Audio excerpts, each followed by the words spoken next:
Welcome back to my YouTube channel, and this is a cherry on top YouTube hop, and it is for September already, and our theme is favorite technique.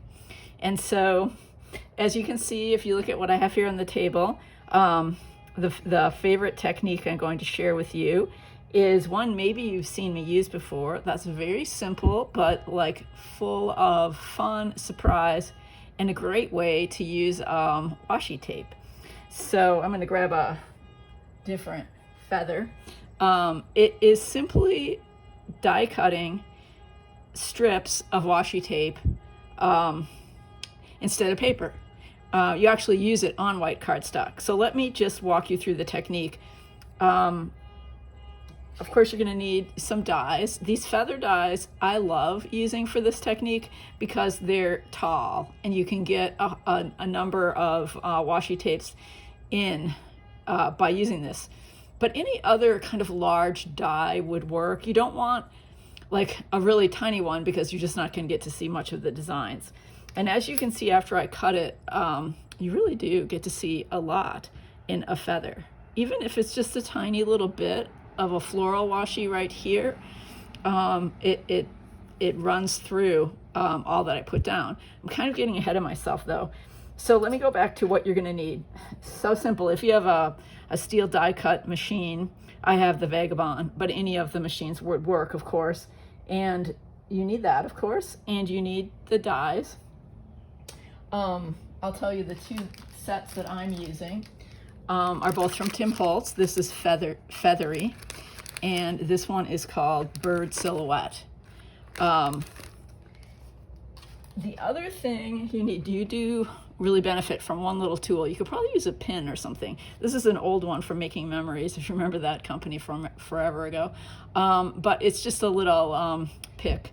And this is really nice to put into the small holes in your die to get it to pop out. And so that and some white cardstock and some washi tape is really all you need for this technique. And I think all of us have, probably most of us have a stash of washi tape. And if you ever buy like American Crafts washi tape, it comes in a collection, which makes it like already coordinated. So that's something, at least when you get started, if you're having trouble thinking about like how you want to combine washis, that would be a good place to start with this technique. And let me walk you through.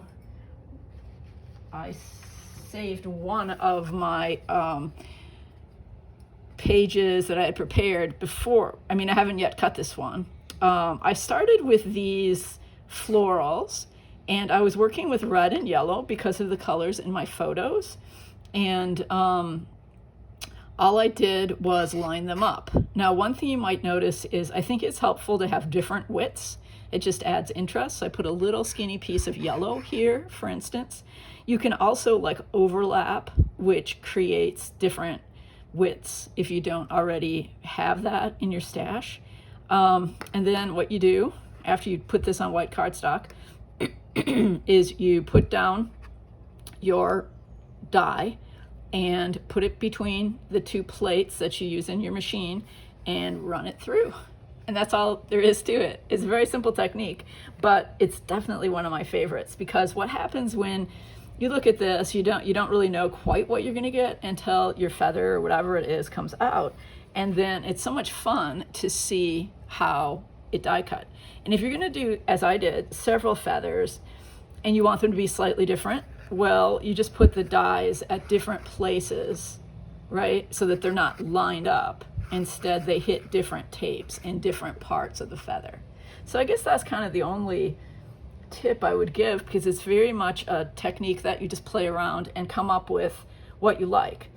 To go to my layout and talk a little bit about what I discovered was I started with the type that I showed you, and I liked it, but I really wanted something darker, since this is a page about raptors, something darker and a little bit more earthy and organic. And I definitely want to draw out those red and yellow colors, so I saved some that I had done from that original layering of washi. But I did another layering of washi with these blacks and burnt sienna and some blues and dark green. Yeah. And so then after playing around, I got the combination of feathers I really liked. And so now we can put this page together. And I did a little bit of work. I matted my photos, but I haven't yet put them down. So let's take a minute and do that. You'll see as I do this, you'll see I'm using a 49 in Market background paper from my stash. I didn't really want all the yellow flowers, but I don't mind them because we were outdoors. But I wanted the yellow to pick up my raincoat. It was very rainy. I thought about doing a gray background because that would really get the vibe of the day. It was Ireland and very rainy, and we had this raptor experience. As you can see, I have a barn owl on my glove, and Tim has a hawk, and it was so much fun to get to work with these birds and get to know them and interact with them a bit. And we did this as part of our Ireland vacation. Yeah, so, but the yellow is cheerful. It captures my delight, which is a very good word. I just loved this. This was one of my favorite things that we did. Okay, I'm gonna glue the bird on the title. I love titles with a little bit of illustration. And you can see how I did the bird, the same technique. And even though it's rather small die cut, it caught like 3 of the pieces of washi. 3 or 4. And it just happens that it can sit on the P of raptor just perfectly. So I really love that. And I did stamp this with just a stamp set from my stash. I used Aged Mahogany by Tim Holtz, the Distress ink, with a little bit of black soot just to kind of grunge up the stamping a bit. And yeah, now with these main pieces in place, I'm just going to take a little bit of rolling adhesive and glue the feather, tape the feathers down. I thought about whether I want them floating free or to anchor them with another bit of washi. At this point, I think I just want them floating free at slightly different heights. And the set is a wonderful die cut set. It includes, several designs of feather. So if you're going to work with them together like this, you don't just have one feather. You have enough to really give interest and variety. And I would do either 3 or 5. I decided to do 5 so I can have some by each of the pictures, and so I could just add a little bit more, so it wasn't just all in one place on the layout. And kind of curving around the photo there. This is going to be a pretty straightforward page. I will do some embellishing, but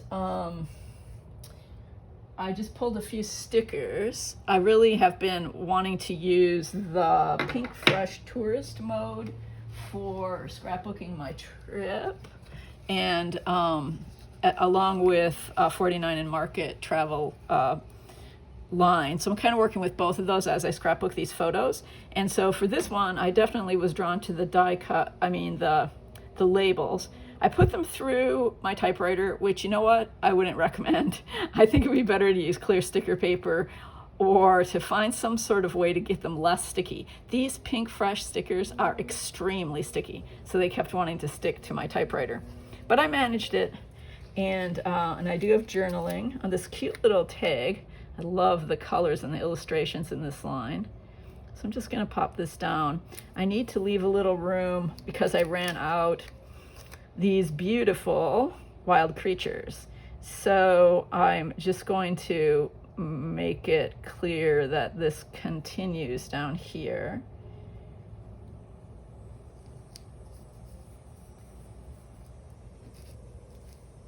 Not sure about this. We always wish they were, I think, a little bit less sticky. Oh well, I'm gonna roll with it. I think I would have preferred to have that on top, but it's okay, it's a little thing. Okay, and then when I scatter some sequins and do some little embellishing, I can fill in some of these gaps here. But the actual design of the page, I would say, kind of works with the idea of a loose grid and like 1, 2, 3 parts of the grid. I have stickers here that I thought would work well, and I did my usual, just pop them onto something that they will pull off of. And I know I want to use this so memorable because this experience really was, thrilling, quite memorable. And the color is that nice mahogany or dark sienna. I mean, that kind of reddish brown that I think is really great. The birds were extremely magnificent. So I pulled this out of the Simple Stories sticker book for their basics, Simple Vintage Essentials. And it's been a really handy collection. So I think I'll just pop this down here at a little bit of an angle.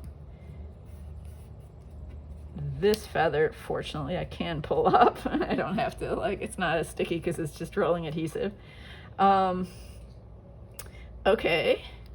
I was thinking taking it all in might be good to anchor the photo of me here at the top. Appropriate.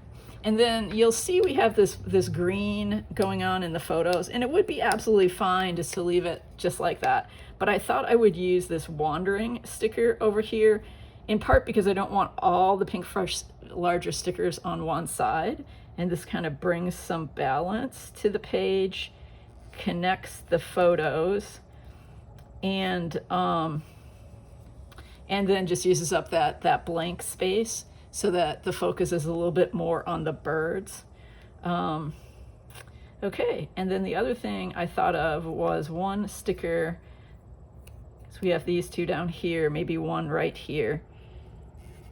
It was definitely a new experience, so that one really fit in.